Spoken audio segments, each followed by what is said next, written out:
Bon, on va repasser tout de suite là sur le sujet que je voulais vous présenter, les gars. Il n'y en a pas forcément pour très longtemps, hein, ça va être un débat un petit peu que je vais avoir avec vous. N'hésitez pas à reposer vos questions si jamais vous en avez. Ce qu'on remarque aujourd'hui, et c'est ce que je vous explique depuis maintenant un certain temps, c'est que l'écosystème crypto est très fortement lié à ce qui se passe en finance tradie. Alors ceux qui disent la crypto est décorrélée, machin et tout, oui, théoriquement, c'est décorrélé. Aujourd'hui, on a quand même un impact important avec ce qui se passe à côté. Est-ce que par la suite, ça le sera décorrélé? Sans doute, et je l'espère.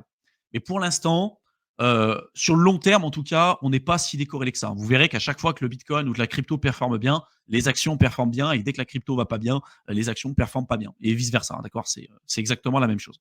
Et que c'est fortement lié, même bien plus, aux politiques monétaires et ce que vont faire les banques centrales autour du monde. Et aussi d'un point de vue macro, hein, d'accord, évidemment, hein, s'il y a énormément d'incertitudes, on n'a pas fortement envie d'aller là-dessus, mais c'est lié. Euh, c'est plus lié à ça, les performances qu'on a en crypto, qu'aux simples épisodes de halving ou aussi aux innovations qu'il y a. Même si aussi ça a un impact, d'accord. Les innovations, ça a un impact. Les épisodes de halving, évidemment, ça a eu un impact.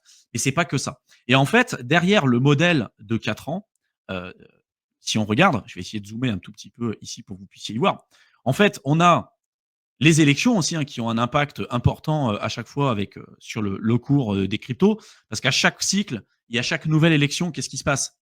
On a une augmentation de la dette, on a une augmentation de l'impression monétaire, et donc forcément, augmentation de la masse monétaire, il faut que ça se déverse quelque part, et à un moment donné, ça va se déverser dans les actifs qui sont standardisés et qui sont capés à un certain nombre de coins, en l'occurrence, par exemple, la crypto et le BTC.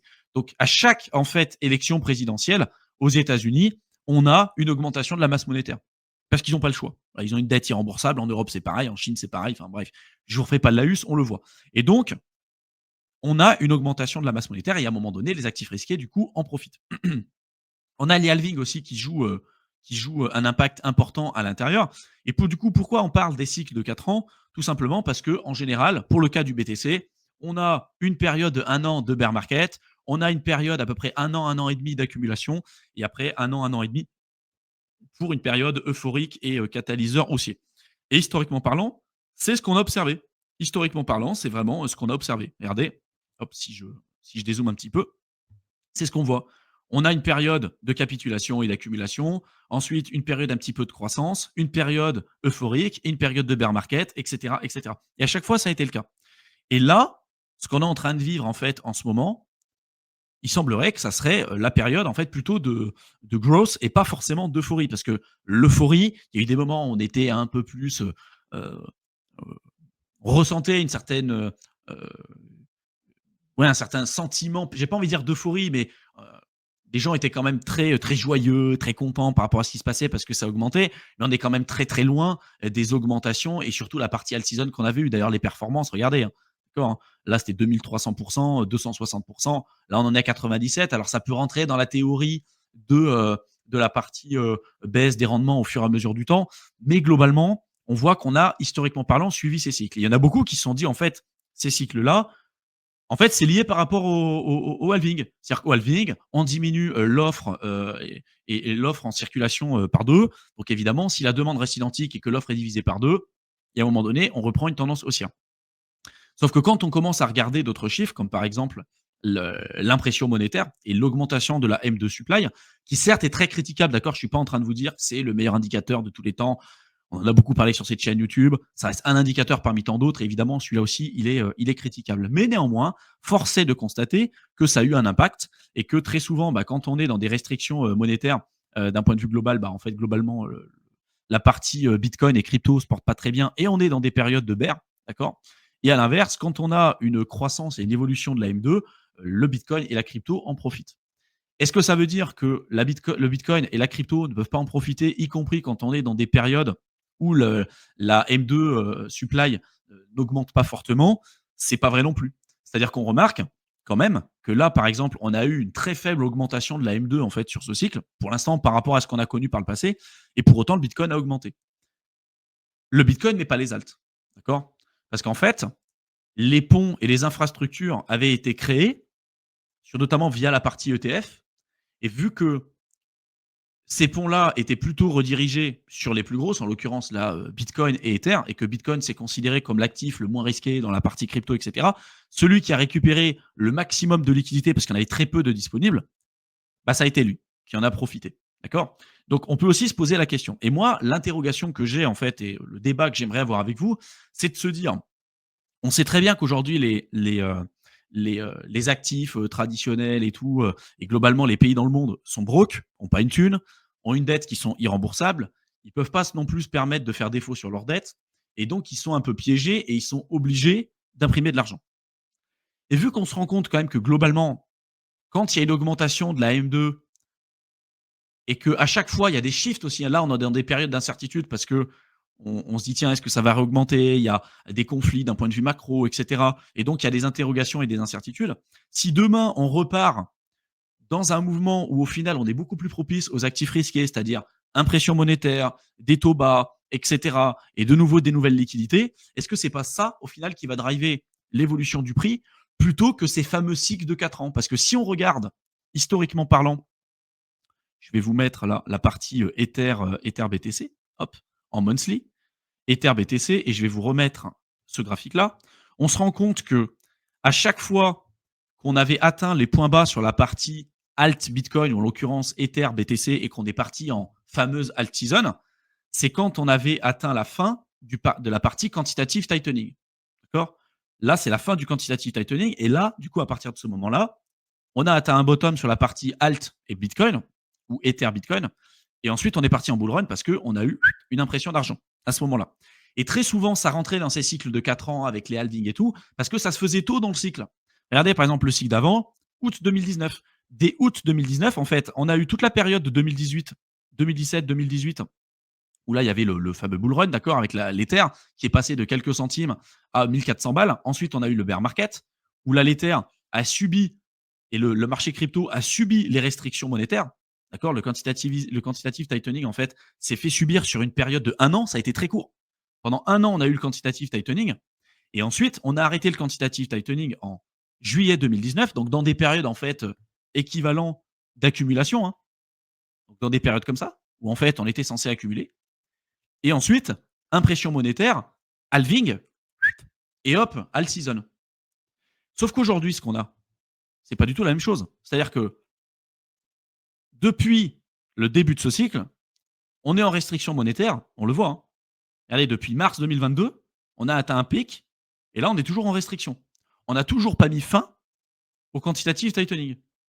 Alors que ça fait quand même un certain temps qu'on a eu le halving, et si on suivait les cycles de 4 ans, c'est comme si on était là. C'est comme si on était là avec des politiques et des restrictions monétaires qui ne sont pas en faveur du tout à une fameuse alt season ou une période euphorique. C'est ça que je veux dire. Et du coup, la question que je me pose, et pour l'instant, j'ai pas la réponse, hein, c'est un peu le sujet que je vais évoquer avec vous, c'est de se dire qu'en fait, si a priori, on est quand même fortement impacté sur la partie crypto, évidemment, sur ce qui se passe d'un point de vue macro, et que historiquement parlant, en fait, ça s'est bien goupillé sur ces parties cycle de 4 ans, tout simplement parce qu'en fait, on avait des restrictions monétaires qui mettaient fin à la fin de la période de bear market. Donc en fait, on atteignait un bottom sur la paire alt Bitcoin sur la fin d'année, sur la période des fameux cycles de 4 ans, parce que ça s'était passé comme ça, parce qu'on avait des taux bas, etc., etc. Et ensuite, on imprimait de l'argent, donc en fait, on en profitait. Et vu qu'aujourd'hui, c'est pas le cas, et vu qu'aujourd'hui, on est toujours en restriction monétaire, tant qu'on reste sur ça, moi, c'est ce que je disais, hein, je pense pas que tant qu'on est en quantitative tightening, qu'on ait atteint un point bas sur la partie alt Bitcoin. Est-ce que ça veut dire qu'en dollars, on peut pas avoir des perfs, on peut pas avoir des augmentations et tout? Pourquoi pas, hein, d'accord, hein. Mais tant qu'on a une dominance du BTC élevée, qu'on n'a pas de perf sur le Bitcoin, qu'on n'a pas de perf sur l'Ether et qu'on a des restrictions monétaires d'un point de vue mondial et tout,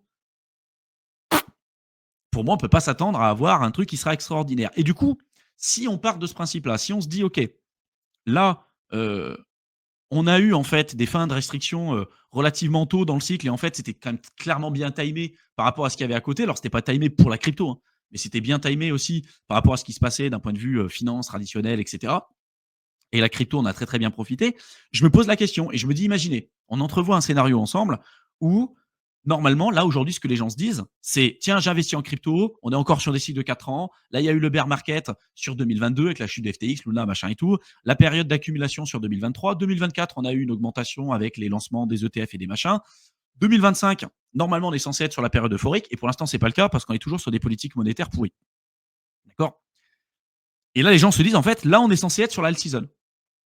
Donc qu'est-ce qui nous attend si finalement, sur 2025, les performances sont pas comme ça, mais qu'on est soit en fait de nouveau sur une période d'accumulation ou de faible croissance, et que si en 2026, là où théoriquement, si on suit les modèles de 4 ans, on devrait être en bear market, si demain ils décident fin 2025, début 2026 ou mi-2026 de remettre les voyants au vert, allez, on imprime de l'argent, allez, on baisse les taux, on a des taux hyper bas, le quoi qu'il en coûte, tout ce que vous voulez, et que les actions performent bien, est-ce que justement la crypto, surtout dans des conditions où le marché aurait pas bien performé, parce qu'imaginez qu'on ait une année 2025 qui soit pourrie, est-ce qu'on pourrait pas entrevoir un scénario où en fait ça serait décalé? Et ça serait décalé pourquoi? Non pas parce que les cycles se rallongeraient, tout simplement parce que les politiques monétaires sont pas les mêmes. Vous voyez? Et ça couperait l'herbe sous le pied de beaucoup de personnes parce que beaucoup de personnes se disent et connaissent ces cycles de 4 ans. C'est un secret pour personne. Si vous êtes en crypto depuis un certain temps, vous le savez ça. Et donc, il y a un certain timing. Il y a un certain timing. Et moi, ce que j'appréciais pas trop jusqu'à maintenant, c'est qu'en fait, beaucoup de personnes investissaient en crypto et se disaient: j'achète sur 2023-2024 et je suis sûr de gagner de l'argent sur 2025 parce que 2025, c'est la période euphorique et c'est la période alt season. Donc, je viens pour récupérer mon chèque parce que ça m'est dû. Et pour moi, quand tu es sûr de gagner de l'argent dans un actif et que tu enlèves la variable risque, c'est-à-dire que tu as des rendements, mais tu enlèves la variable risque parce que tu te dis: regardez, là, il y a eu des augmentations, là, il y a eu des augmentations, là, il y a eu des augmentations. Là, oui, peut-être que l'augmentation, elle sera plus faible. Évidemment, il y a des retours de investissement plus en plus faibles. Et on fera le bilan plus tard, on verra ensemble, les gars. Mais moi, ça me dérange parce que du coup, il y a tout le monde qui investit au même moment et qu'il y a tout le monde qui a pour objectif de sortir à peu près au même moment parce qu'ils se disent: c'est bon, c'est la période euphorique, 2025, ça va augmenter, ça va augmenter, ça va augmenter. Et il est tout à fait possible que ça ne se fasse pas comme prévu. Et qu'à chaque fois, on a quelque chose qui casse quand même. Hein. À chaque cycle, on découvre quelque chose. On se dit, tiens, euh, là, il y a eu le Black Swan avec le Covid, il y a eu des indicateurs comme le stock to flow qui ne fonctionnait plus. Après, il y a eu la chute de FTX et Luna, machin. Là, il y a eu les ETF. On s'attendait à ce qu'il n'y ait pas de belles performances sur le BTC ou en tout cas que sur la partie alt, il y ait quand même des perfs et que l'Ether, en tout cas, soit plus élevé qu'aujourd'hui. Au final, ça n'a pas été le cas. Enfin, à chaque fois, on découvre quand même quelque chose. Et moi, je m'interroge et je me dis que si on a des restrictions monétaires, budgétaires, qui continuent encore de cette manière-là, y compris, même si aujourd'hui, on va voir, hein, mais la M2, elle a quand même pas mal augmenté, le Bitcoin va en profiter. Mais tant qu'on a une dominance super élevée sur la partie BTC, et on le voit, hein, aujourd'hui, la dominance sur le BTC, elle est encore hyper élevée. Hein. Il n'y a rien de bearish sur ça. Hein. Hein. Je vais zoomer un peu. Hein. Et ceux qui sont bearish aujourd'hui encore sur la dominance du BTC, je ne comprends pas. Hein. Il n'y a rien de bearish. Hein. Moi, je vous avais dit, le scénario le plus probable, c'est qu'on vienne toucher les 66. D'accord? Parce qu'à chaque fois, avec les retracements de Fibo, il y a eu un cassage, retest et une continuation pour aller retoucher la bande supérieure. Et on l'a vu. Donc là, on est clairement sur un scénario ultra bullish. Et tant qu'on est dans des restrictions et en quantitative tightening, même s'il est un peu plus faible qu'avant, le Bitcoin en profite. Mais pour moi, j'entrevois pas aujourd'hui un scénario où je me dis, tiens, la dominance, elle reste hyper élevée, on part en bear market, parce que ça aussi, hein, il y en a qui pensent comme ça, qui se disent, finalement, on aurait atteint le top. Le Bitcoin, même s'il y a de l'impression monétaire, machin, en fait, on serait en bear market, donc les gens investiraient pas dessus. Et vu que la dominance, elle est hyper élevée, et qu'en bear market, elle augmente, et elle prend encore de l'ampleur, bah, au final, on aurait eu une dominance qui ne ferait qu'augmenter et pas du tout d'alt season. Ça, c'est un scénario que j'y crois pas et je vous avais même aussi démonté un petit peu l'argument de dire les liquidités, elles sont sur les ETF et elles ne vont pas se déverser sur les alts. Les liquidités qu'il y a sur les ETF, c'est 5% des coins on-chain. Donc, ça représenterait la grosse majorité des coins qu'on a, c'est on-chain. Donc, les cascades de liquidités, en tout cas, c'est ce qu'on a connu par le passé. Hein, je ne reviens pas dessus à chaque fois. Hein, je vous le réexplique à chaque live. Je vais passer assez vite là-dessus. Mais à chaque fois, à un moment donné, on atteint des niveaux où le Bitcoin atteint son top en termes de dominance et ensuite on a une rotation. Et pour moi, c'est qu'une question de temps avant que ça arrive.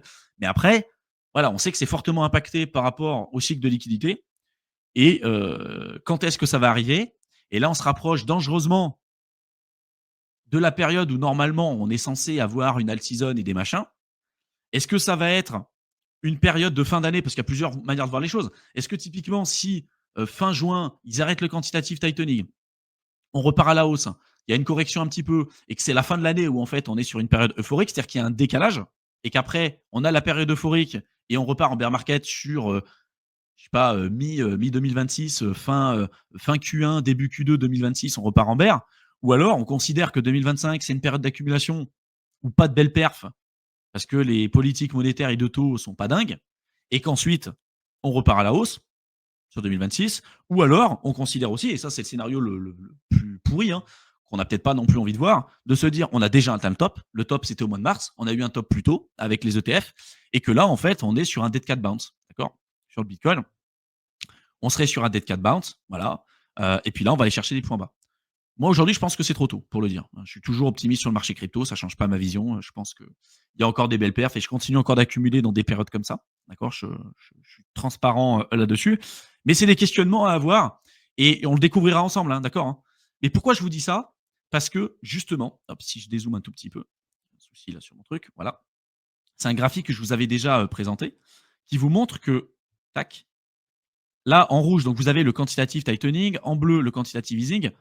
La période entre le QT et le QE, la projection de fin de QT, d'accord? Donc, fin de Q2 de cette année, donc fin du deuxième trimestre et octobre 2025, la fin des, Fourier cycle, donc des cycles de 4 ans. Et ce qu'on remarque, c'est que l'histoire nous démontre que la dominance du Bitcoin en bear market et en quantitative tightening, il adore.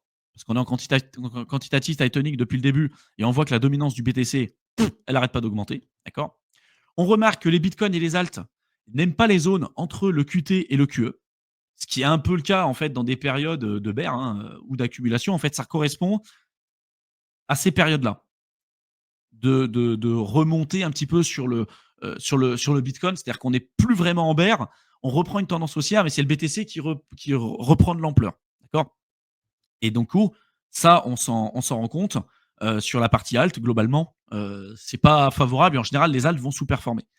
Et du coup, la question, c'est de se dire, si QT continue jusqu'à la fin du Q2, et je suis d'accord un peu avec lui, c'est de dire, qu'est-ce qui reste comme opportunité pour les alts? C'est-à-dire que pour moi, il n'y a pas d'intérêt à ce qu'on ait une cassure de la dominance maintenant. Pour moi, il va y avoir une continuation de la dominance. Et après, on verra, est-ce que ça va s'arrêter là ou est-ce que ça va encore augmenter? Et d'ailleurs, à chaque fois qu'on a, j'en profite pour le dire maintenant, à chaque fois qu'on a, si je zoome un petit peu, hein, qu'on repasse certains niveaux de Fibo, on le voit, on pète la dominance, elle casse ce niveau-là. Et ensuite, on latéralise pendant un certain temps. En général, vous regardez ces périodes-là comme celle-ci ou celle-ci. À chaque fois, ça a été des périodes où il y a eu des soubresauts sur la partie alt parce que justement, la dominance du Bitcoin était un peu plus faible. Il y a eu une baisse de la dominance pour ensuite repartir sur des plus hauts sommets.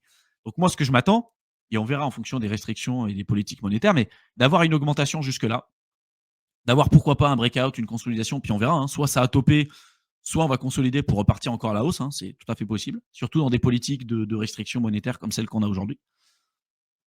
Mais il est tout à fait possible qu'on ait un soubresaut sur les altes aussi sur des périodes-là, parce qu'à chaque fois qu'on a atteint un retracement de Fibo, un niveau de retracement de Fibo, on a eu des modifications et une petite augmentation sur la partie alt. Mais du coup, c'est ça qu'on observe quand même. C'est-à-dire que en QT, globalement, la dominance du Bitcoin en profite, mais en bear market sur des périodes comme ça, tous les alts prennent, et y compris aussi la partie BTC, hein, d'accord. On est en QT et dans une période de bear, ça baisse, mais la dominance du Bitcoin, elle augmente. Dans des périodes comprises entre QT et QE, les alts dérouillent, mais le BTC gagne encore en dominance parce qu'il y a de l'incertitude. En QE, et avec une baisse de taux, c'est propice aux alts et pas du tout à la dominance du Bitcoin. On le voit, la dominance du Bitcoin baisse et le Bitcoin augmente. C'est là, en fait, on parle d'alt season. La alt season, les gens ne savent pas trop ce que c'est, mais la alt season, c'est ça. D'accord. Je vais rezoomer un peu, hop, pour vous montrer ce que c'est. Je vais cliquer peut-être même sur le truc en entier. Voilà.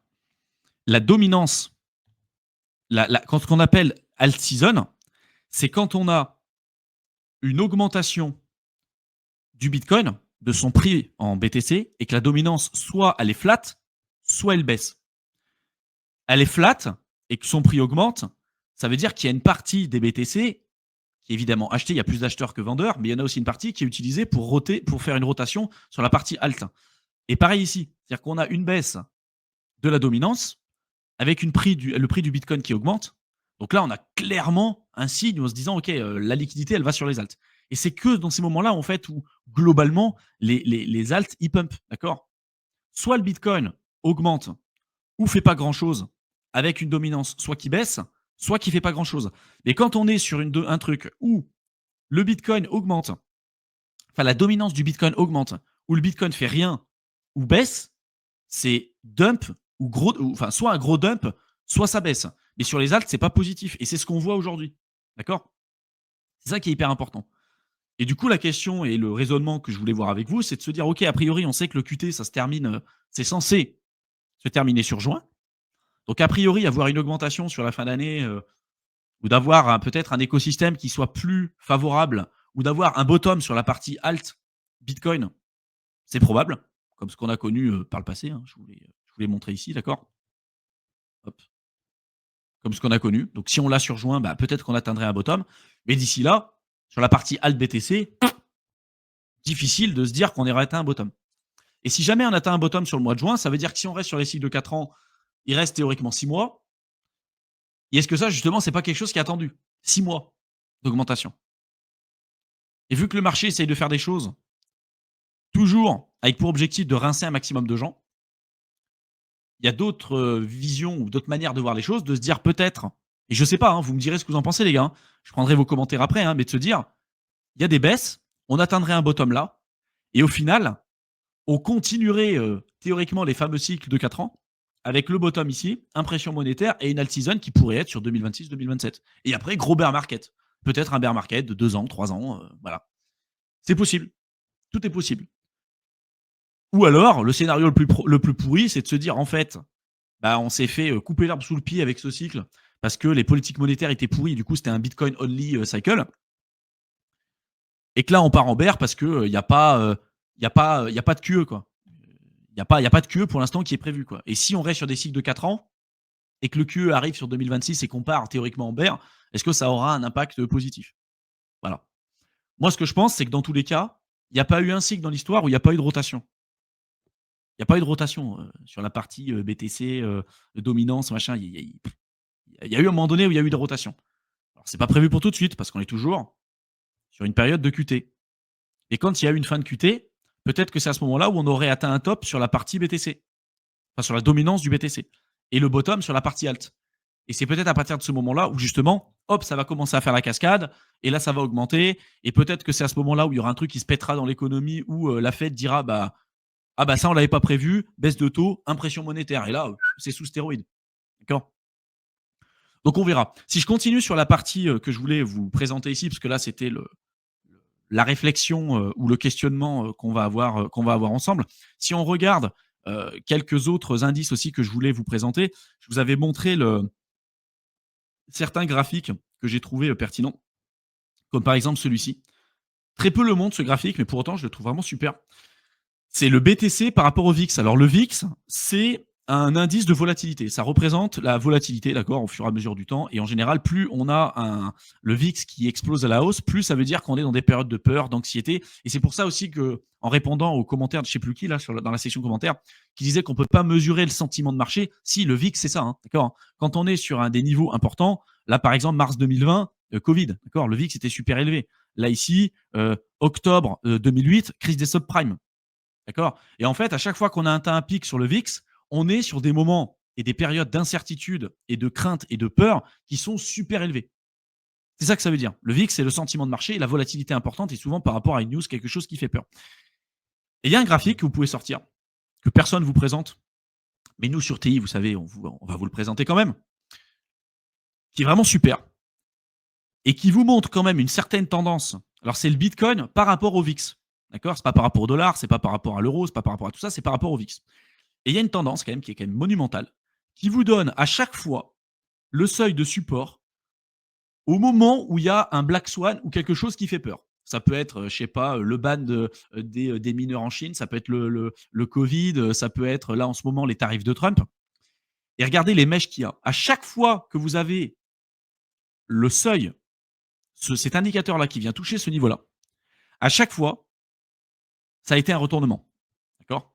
Pas un retournement immédiat pour les alts et encore moins un retournement immédiat en dollars, et cetera. Ça veut simplement dire que le sentiment de marché est en train de shifter.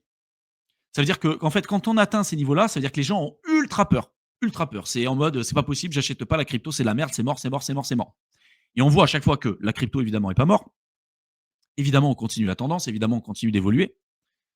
Et que si vous aviez acheté à chaque fois des niveaux comme ça, vous aviez acheté la peur et l'anxiété super importante, vous aviez fait des affaires de folie sur les alts, sur le BTC ou ce que vous voulez. Et là, c'est ce qu'on voit. Alors, on a touché pile la borne de support historique qu'on tient quand même depuis 2015. C'est pas. Et en monthly, hein, d'accord, hein, depuis 2015. Et là, on l'a touché. Et moi, je vous avais dit, là, on a atteint un niveau d'anxiété qui est hyper, hyper important. Là, on commence à l'avoir de moins en moins, cette anxiété.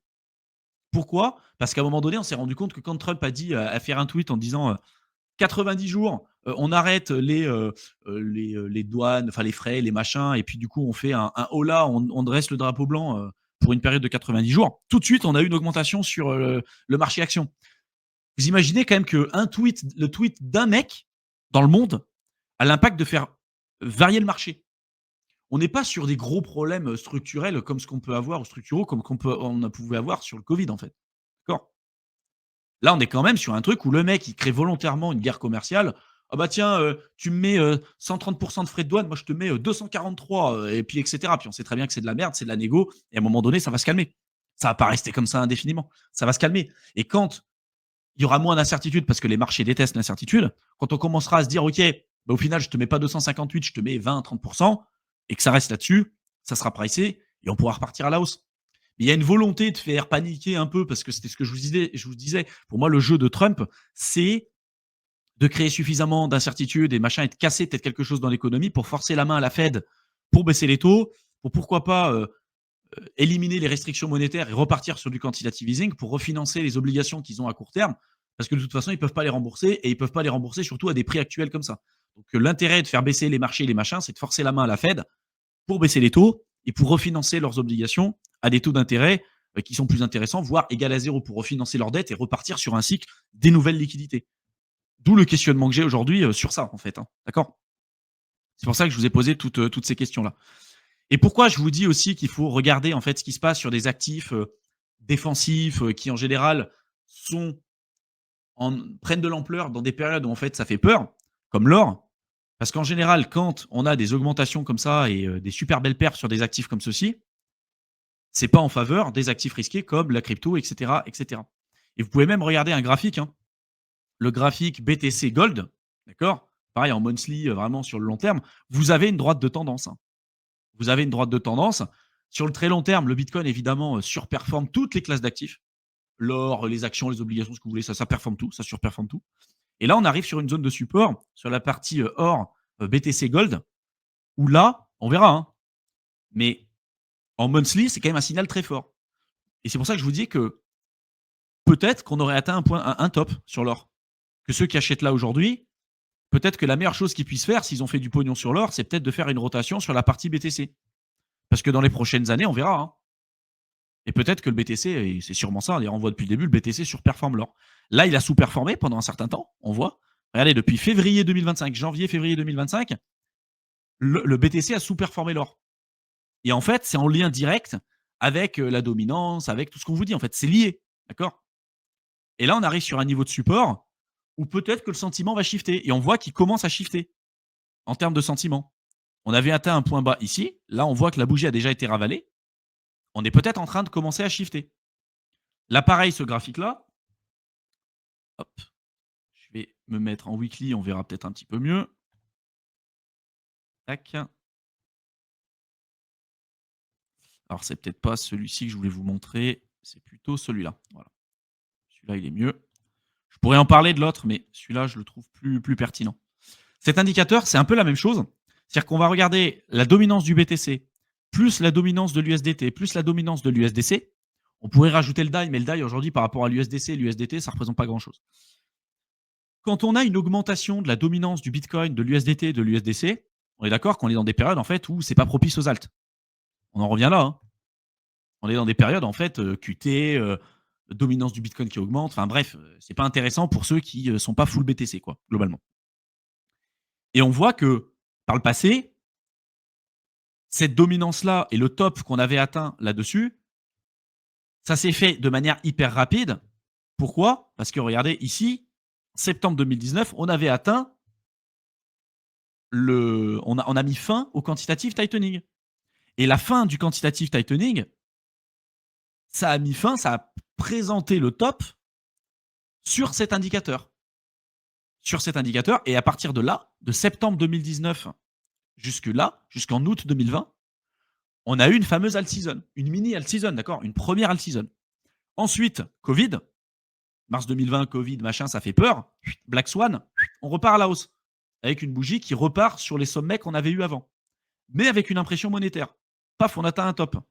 Et ensuite, baisse de la dominance du Bitcoin. On le voit, hein, ici.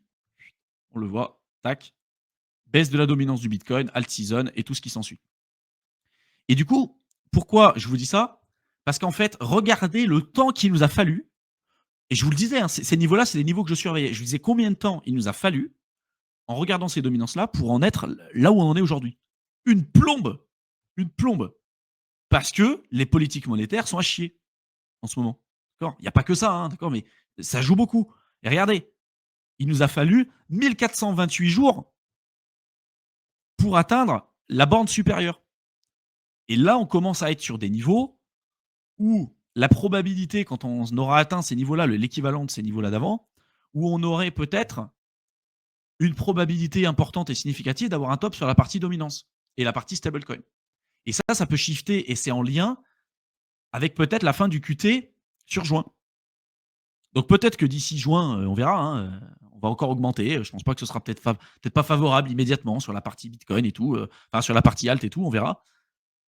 Mais voyez le temps qu'il faut en fait. Et c'est pour ça que je remets en question la partie cycle de 4 ans, parce qu'en fait, aujourd'hui, c'est resté sur des cycles de 4 ans parce que c'était quand même plutôt bien timé, les baisses de taux et les machins. Mais que là, c'est la première fois où on est dans un truc où en fait, c'est pas vraiment le cas, quoi. Donc assurant. Et autre chose que je voulais montrer quand on parle de M2, allez, je vous le montre, d'accord? On va se mettre allez, en journalier, on s'en fout, on va se mettre comme ça. Il y a plusieurs offsets de data que vous pouvez suivre en fait sur l'équivalent de la M2, d'accord? Donc vous pouvez après vous amuser à faire coïncider la partie M2 par rapport à ce qu'on a en weekly, en monthly, etc. Il y a plein de critiques par rapport à ça, d'accord les gars, hein. Je suis pas en train de dire que forcément ça va pumper parce que on a une augmentation des liquidités et tout ce qui s'ensuit. Mais globalement, ce qu'on observe, c'est que historiquement parlant, vous pouvez vous amuser, hein, d'accord, hein. Entre, hop, si j'essaye de bien faire le truc, voilà, et si on descend un petit peu, voilà, comme ça, on voit quand même, et vous pouvez vous amuser à descendre, hein, depuis un certain temps maintenant, depuis 1 an et demi, 2 ans, on est quand même, hop, si je dézoome encore un petit peu pour que ça rentre bien dans le truc, tac et tac, voilà. Donc là, souvent, on voit ce graphique, d'accord, sur internet. Ce que je vous montre là, c'est la M2. Donc je l'ai mis en daily, mais on peut s'amuser à le mettre en weekly, en monthly ou ce que vous voulez. Et historiquement parlant, on a quand même une corrélation, là, ces derniers mois, surtout sur cette dernière année, une corrélation importante entre la globale M2, donc l'impression monétaire d'un point de vue global, pas que aux États-Unis, parce qu'aux États-Unis, ils n'ont pas encore commencé à imprimer, mais en Chine, en Europe et tout, on a déjà commencé évidemment à imprimer. Et on voit qu'il y a un lien quand même important entre la M2 et le cours du BTC. Et que cette M2, on est capable de l'avoir en avance. Enfin, on a la M2 aujourd'hui. Et on peut faire un décalage. Alors, il y a des modèles qui vont dire, tiens, on va me prendre le offset de 108 jours, ou d'autres qui vont dire 70 jours, 90 jours. Bon, ça pareil, c'est à débat et tout. Et ce qu'on observe, c'est que jusqu'à présent, on a quand même eu un lien important entre la M2 et le cours du BTC. Et là, ce qu'on observe, et c'est pour ça qu'il y a une hype un petit peu, et l'opium du jour, c'est de dire que peut-être qu'on aura atteint un bottom, parce que regardez, là, par le passé, on a suivi la M2, hop, on aurait potentiellement atteint un bottom sur le BTC, et que qu'est-ce qu'a fait la M2 jusqu'à maintenant d'un point de vue global? Elle a augmenté. Donc là, tout le monde se dit, OK, Ça a suivi ça par le passé. On a quand même un lien important entre l'augmentation de la M2 et le BTC. Donc, allez, hop, on va avoir une augmentation du Bitcoin et y compris, en plus, on va avoir un timing parce que ça le suit quand même fortement. Alors attention, d'accord. Évidemment que c'est un indicateur à suivre. Évidemment que je pense que c'est quelque chose qui est intéressant. Après, c'est pas pour autant parce qu'on a une augmentation de la M2 que forcément cet argent-là va venir se déverser directement sur la partie BTC, y compris dans des périodes macro où il peut y avoir des incertitudes. D'accord. Et puis, il y a plein de moments dans l'histoire où il y a eu une augmentation de la M2 et puis le BTC n'a pas forcément augmenté tout de suite. Hein, d'accord, hein. Là, je vous l'ai mis en daily avec un offset de 108 jours parce que c'est là où ça suit quand même pas mal. Mais si je me mets en weekly, d'accord, on a. Hop, je vais essayer de faire ça. On peut s'amuser, en fait, à regarder ce qui se passe et voir que à chaque fois qu'il y a une augmentation de la M2, on a une augmentation du cours du BTC. Et qu'ensuite, une fois qu'on a atteint un top sur la M2, quelques temps après, on atteint un top sur la partie BTC et puis ça corrige. Et puis ensuite, on a une baisse de la M2. Et ensuite, une fois qu'on a une baisse et une augmentation de la M2, hop, ça s'ensuit par le BTC. Mais en fait, en fonction du modèle et en fonction de la manière dont vous allez voir les choses et en fonction du modèle que vous allez calquer sur la partie BTC, vous allez pouvoir renforcer plus ou moins aussi vos biais cognitifs. C'est pour ça qu'il faut faire attention. Il y a plein de critiques sur ce modèle-là. Je vous le montre parce que je pense que c'est important. C'est important. On voit quand même que les mecs qui te disent la M2, ça sert à rien de la regarder parce que ça n'a pas un impact sur la partie crypto. Je pense que faut quand même avoir des sacrés bollocks pour les sentir sans trembler des genoux, celle-là. Par contre, de se dire que forcément, s'il y a une augmentation de M2 et que le contexte macro pue la merde, que forcément, ça va avoir un impact immédiat et direct au bout d'un certain temps sur la partie BTC, pareil, c'est une connerie. Hein. C'est pas sûr à 100%, d'accord, qu'on se mette bien d'accord là-dessus. Mais du coup, tout ce raisonnement-là m'amène à poser cette fameuse question et de se dire, tiens, est-ce que on a atteint un bottom ou non? Moi, je ne pense pas sur la partie alt. Est-ce que ça veut dire que c'est une fin de cycle? Je ne pense pas non plus. Et est-ce qu'on pourrait être sur un cycle qui pourrait continuer plus tard que prévu ou avoir aussi fini plus tôt que prévu, hein? Parce que c'est possible. Peut-être que là, on est sur un truc dead cat bounce et qu'on part en bear. Pour l'instant, je pense que c'est trop tôt pour le dire. Mais voyez un petit peu le questionnement à se poser là-dessus. Et que si on regarde hop, en weekly et qu'on met la moyenne mobile sur un an, donc sur 52 semaines, là je me suis mis en weekly, on voit que en bull market, vous pourrez vous amuser à regarder, hein, mais en bull, cette moyenne mobile, à chaque fois, elle joue le rôle de support. Et pour l'instant, on reste sur cette dynamique. Hein. On est venu renforcer, là, avoir une bougie qui est venue tester, ça a été ravalé. Là, on repart un petit peu à la hausse. Et pour l'instant, il n'y a rien qui fait dire qu'on part en bear. Hein. Les alts ne sont pas performants et tout, mais c'est plus lié aux performances du quantitative tightening et tout que globalement la, la, la partie que BTC, quoi. D'accord. Donc voilà, c'est un peu le questionnement que j'ai. Et après, est-ce que ça peut descendre plus bas? Évidemment, oui, hein, ça peut toujours descendre plus bas. Ça peut toujours descendre plus bas. Là, je vous ai mis un autre indicateur que je suis depuis un certain temps, qui est en lien aussi avec le premier. Hein, d'accord, hein. Celui-ci, je vous ai dit qu'on pouvait. Le premier niveau, le plus important, c'est celui-là. Hein, d'accord. C'est le niveau du truc d'avant, du cycle d'avant où on avait atteint un sommet. Et après, il y a celui-là. Hein, d'accord, hein. Celui-là, le graphique, il n'est pas beau. Hein. C'est le total 3, donc on exclut le Bitcoin, l'Ether et on exclut l'USDC, l'USDT par rapport au Bitcoin. Et on voit que, en lien avec les politiques de taux et les restrictions monétaires, le bottom, il a été atteint sur cet indicateur après la fin du QT. D'accord. Et là, ce qu'on observe, c'est que tant qu'on était en restriction monétaire, en fait, ça a saigné. C'est-à-dire que les alts par rapport au Bitcoin, globalement, presque pour 100% d'entre eux, ils ont sous-performé. Et que là, est-ce qu'on ait atteint un bottom ou non? Je ne suis pas convaincu. Tout à fait possible qu'on ait encore une baisse, en tout cas pour retomber sur les niveaux historiques qu'on a connus par le passé. Hein. Vous voyez, hein, là, on est sur des niveaux, oui, qui ont pas mal baissé, mais en fait, le plus compliqué, c'est que là, c'est une mort lente et douloureuse. Et que pour l'instant, tant qu'on n'a pas eu la grosse baisse qui arrivait très rapidement par le passé, parce qu'il y avait les politiques monétaires aussi qui faisaient que ça s'accélérait, vu que là, on n'a pas eu ça, on a eu une mort lente et douloureuse, et là où la capitulation, en fait, aurait dû arriver plus tôt, nous, on l'a subi depuis un certain temps. Et donc là, tant qu'on est dans des politiques, encore une fois, de restriction monétaire, le scénario le plus probable, hein, pour moi, hein, le scénario le plus probable, c'est que ça fasse ça. Et est-ce que ça veut dire que ça peut pas descendre plus bas? Regardez là, ça a descendu bien plus bas, hein. D'accord, hein? Et là, pareil, la question à se poser, c'est de se dire: «OK, là, je vous présente différents scénarios, positifs, négatifs, machin et moi, je reste encore optimiste là-dessus. Est-ce que ça veut dire qu'il faut pas que vous achetiez si vous avez une vision long terme là-dessus?» Pareil, ça sera à vous de répondre, hein. D'accord? Je suis pas en train de vous dire: «Faut que vous achetiez, faut que vous vendiez et tout».